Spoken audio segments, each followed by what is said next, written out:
ஓம் சாய்ராம். என் அன்பு குழந்தையே, ஏன் இத்தனை கவலைகளையும் சோதனைகளையும் சுமந்து கொண்டே இருக்கின்றேன் என்று தானே உன் மனக்குமரல். ஏன் இத்தனை கேள்வியும் கொதிப்பும்? உன் மனதில் இருக்கும் அனைத்தையும் நான் அறிவேன். சில நிகழ்வின் காரணங்களால் உன் புறக்கண்களுக்கு விளங்காமல் இருக்கலாம். ஆனால் அவற்றின் ஆதி முதல் அந்தம் வரை உன் அகக்கண்களுக்கு தெரியும். புரியும் அளவிற்கு சில தெளிவு உன் எண்ணத்தில் இருந்தாலே உன்னால் எல்லையற்ற எதிர்மறை எண்ணத்தின் தொந்தரவுகளிலிருந்து நீ விடுபட முடியும். இன்று உன் மனதில் ஏகப்பட்ட குழப்பங்கள். நாம் எடுத்து வைத்திருக்கும் அடி சரிதானா இல்லையா என்று குழம்பிக் கொண்டிருக்கிறாய். யோசனைக்கு மேல் யோசனை.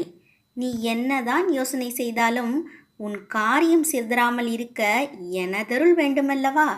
அதனால் உன்னிடம் ஒன்று சொல்லுகிறேன். உன் யோசனைகளை எல்லாம் விட்டுவிட்டு காரியங்களை என்னிடம் ஒப்படைத்துவிட்டு நிம்மதியாக இரு. சரியான நேரத்தில் எப்படி முடிக்க வேண்டுமோ அப்படி எந்த குறைவும் இல்லாமல் முடித்து கொடுக்கின்றேன். உன் யோசனைக்கெல்லாம் மேம்பட்டவன் ஒருவன் நான் இருக்கின்றேன் என்பதை நினைவில் வைத்து செயல்படு. அப்போது உன் காரியங்கள் எல்லாம் எவ்வித தடைமின்றி நிறைவேறுவதை உன் அனுபவத்தில் நீ உணர்வாய். பயம் இல்லாமல் உன் காரியங்களை செய்ய தொடங்கு. எல்லாம் உன் கையில் இருப்பதாய் நினைக்காதே.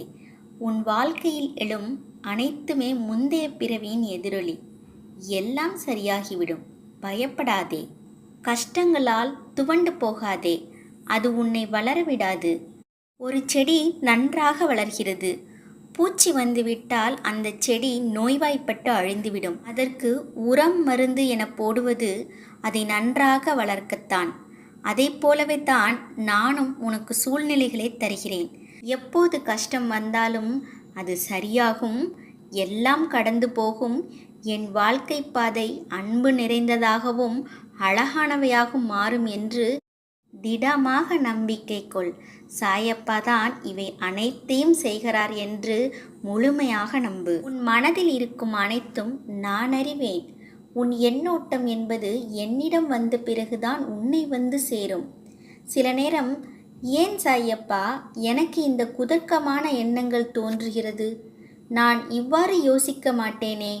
பிறகு ஏன் என் மனமானது இப்படி தறிகெட்டு அடங்காது ஓடுகின்றது? உன் எண்ணங்கள் இங்கும் அங்கும் திசை மாறுகின்றது என்று தானே உன் கவலை. அந்த அச்சாணி முறிவதற்கு முன்னரே நீ சுதாரித்தால் உன் வாழ்க்கை என்னும் பயணம் சுகமாகி இருக்கும். இல்லையென்றால் வாழ்க்கையில் ஒன்றை நன்றாக புரிந்து கொள். ஓடும் தண்ணீரில் நீந்தலாம். ஆனால் அந்த தண்ணீர் காற்றாற்று வெள்ளம் போல் இருந்தால் அது கண்ணிமைக்கும் நேரத்தில் அடித்து சென்றுவிடும். நீ சுதாரித்தால் மட்டுமே உன் எண்ணங்களின் நிலையை நீ அறிய முடியும். அதை நீ அறிந்த பிறகு நீ நிதானத்தில் செயல்படுகிறாயா அல்லது சந்தர்ப்பத்தின் குழப்பம் உன்னை இப்படி தேவையில்லாமல் யோசிக்க வைக்கிறதா என்று தெரிந்து கொள். உன் சாயப்பா உன் மனதில் இருந்து உன் போக்கை ஒரு நொடியில் மாற்றியதை உணர்ந்தாயல்லவா? அதேபோல் என்றுமே என்னை நம்பு. உன்னை எப்பொழுதும் நான் உன்னை நன்றாக அறிவேன். உன் நிலையையும் நான் அறிவேன். இப்போது உள்ள நிலைக்கு ஏற்றவாறு நீ நடந்து கொள். பிறகு என்ன தேவை என்பதை பிறகு பார்த்து கொள்ளலாம்.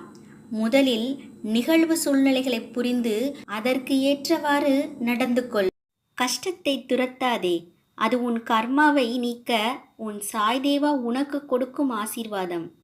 கஷ்டங்கள் ஏற்படுத்தும் வலியை தூக்கி எறிந்து நீ முன்னேற உதவும் ஏணியாக வலியை வடிவமைத்துக்கொள். நிச்சயம் அது உன்னை உயரத்தில் வாழ வைக்கும். உன்னை பொறுத்தவரையில் எல்லாம் என் சாய்தேவாவின் கணக்கு. என்ன நடக்க வேண்டும், எப்போது நடக்க வேண்டும் என்று நினைக்கும் உன் மனதிற்கு நல்லதாகவே இனி நடக்கும். வாழ்வில் எனக்கென்று தேற்றுவார் யாருமில்லை. என்னை முன்னேற்ற அடையும் எந்த சூழ்நிலையும் எனக்கு கிடைக்கவில்லையே என்று வருத்தம் கொள்ளாதே. சூழ்நிலையும் முன்னேற்றமும் ஏற்படுத்துவது அல்ல, உருவாக்குவது. அதை நான் உனக்கு உருவாக்கியுள்ளேன். நீ கவலை கொள்ளாதே. வருங்காலம் எல்லாம் ஏற்றமான காலமாய் அமையும். நீ நினைத்தது போன்ற வாழ்க்கை உன்னை நோக்கி வந்து கொண்டிருக்கிறது. நம்பிக்கையையும் பொறுமையும் கடைபிடித்துக்கொள். உன் சூழ்நிலைகளுக்கான தேவைகள் எல்லாம் சரியான நேரத்தில் உன்னை தேடி வரும். உன்னை விட்டு நான் என்றும் விலக மாட்டேன். உனக்கு துணையாய் இருப்பேன். நிச்சயம் நீ நல்ல திருமண வாழ்க்கையை பெறுவாய். உன் வாழ்க்கையில் வசந்தமான நேரங்கள் அமையப் போகிறது. இது நிச்சயம் சத்தியமாக நடக்கும். நீ கேட்டது எல்லாம் நடக்கத் தொடங்கிவிட்டது. இனி என்ன கவலை? உனக்கு இனி ஒவ்வொன்றாக நல்லதே நடக்கத் துவங்கும். வருவதை வைத்து சந்தோஷமாக இரு. ஆனால் உன் வாழ்க்கையிலும் நீ சில சமயங்களில் குழந்தைத்தனமாகவும் பொறுப்பு இல்லாமலும் நடந்து கொள்கிறாய். கொஞ்சம் பொறுப்பாகவும் உன் கஷ்ட நஷ்டங்களை புரிந்து கொண்டும் உன் எண்ண ஓட்டத்தின் நிலை அறிந்தும் புரிந்து நடந்து கொள்ள வேண்டும். உனக்கான நல்ல நேரம் வந்துவிட்டது. அதனால்தான் நல்ல வார்த்தையை நீ கேட்கிறாய். தெரிந்தவர்கள், சொந்தக்காரர்கள் உன்னை வசைபாடினாலும் அது உன்னை தீண்டாது. அதை உன்னை தீண்டவும் விடமாட்டேன். உன்னிடத்தில் உனக்கு எல்லாமே நல்லதே நடக்கும். முதலில் வாழ்க்கையை நினைத்து பயப்படுவதை நிறுத்து. பயம் புத்தியை துளைக்க வைத்துவிடும். பயம் எதிர்மறை எண்ணங்களை உருவாக்கும். அதனால் அதை உன்னிடத்தில் இருந்து துடைத்து எறிந்துவிடு. நிச்சயமாய் உன் நிலை மாறி நீ ஆனந்தமாய் வெற்றி பெற்று வாழ்வாய். உன்னை எப்போதும் என் நெஞ்சில் சுமக்கின்றேன். இன்று உனக்கான நல்ல செய்தியை நான் பரிசளிக்கின்றேன். இனி தொடர்ந்து மேலும் உனக்கான நல்ல செய்தி வரும். உனக்கான பரிசை நிச்சயம் நீ பெற்றுக்கொள்வாய். எதிர்பார்த்து கொண்டே இரு. உனக்காக எடுத்து வைக்கப்பட்டது உனக்கானதே உன்னை வந்து நிச்சயமாக சேரும். அந்த நல்ல நாளுக்காக காத்திடு. அது விரைவில் மிகப்பெரிய ஆசீர்வாதத்துடன் உன்னிடம் வந்து சேரும். உன்னை என்றும் கைவிடவே மாட்டேன். ஓம் சாய்ராம்.